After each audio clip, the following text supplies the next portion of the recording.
салом алейкум дӯстони азиз, салом ба кулли мардуми ғариби Тоҷикистон ки ин лаҳза дур аз ватан, дур аз модар кор ва фаъолият кардесанд. баъзе нафарҳо ҳолам дар карантинан айхона берун набаромаданд. дӯстони азиз, бо ҳамдигар якдигара ёрдам бикунем, иншаллоҳ ҳамаш ба хости Аллоҳ хуб мешавад. дӯстони азиз, худтонро чӣ қадар метавонед эҳтиёт кунед, эҳтиёт ними ҳаёт мегӯянд. бо ҳамроҳи Манучерҷон тасмим гирифтем ки як суруди модар дар ҳамин карантин пешкаши шумо гардонем. дӯстони азиз, یادارم مادری غمخوارا، مادری غمخوار و خوش گفتارا. یادارم مادری غمخوارا، مادری غمخوار و خوش گفتارا. هر کی باشد صاحبی عقل و تمیز، مادرش را دارد عزیز. هر کی باشد صاحبی عقل و تمیز، مادرش را دائما دارد عزیز.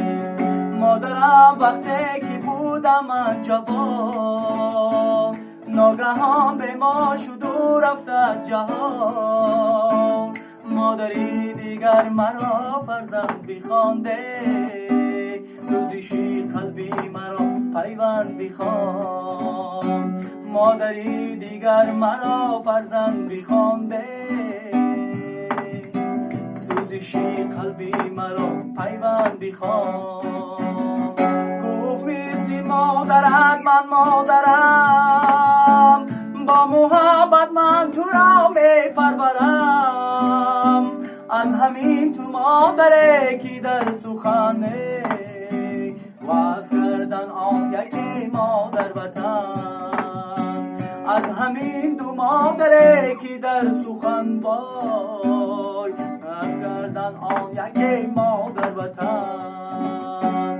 یادارم مادری غمخوارا، مادری غمخوار و خوش گفتارا. هر کی باشد صاحبی عقل و تمیز، مادرش را دائما دارد عزیز. هر کی باشد صاحبی عقل و تمیز، بچه جانش دائما دارد عزیز.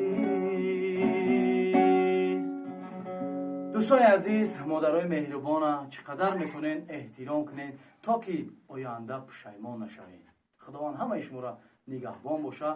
مرحمت کسی که با صدای گیتار میخوان که آواز خودشون را سایقل بتین، مرحمت با پیش منوچهرجان اومده مشق آواز بکنن. انشالله با گیتار هم یگان چی میخوانن.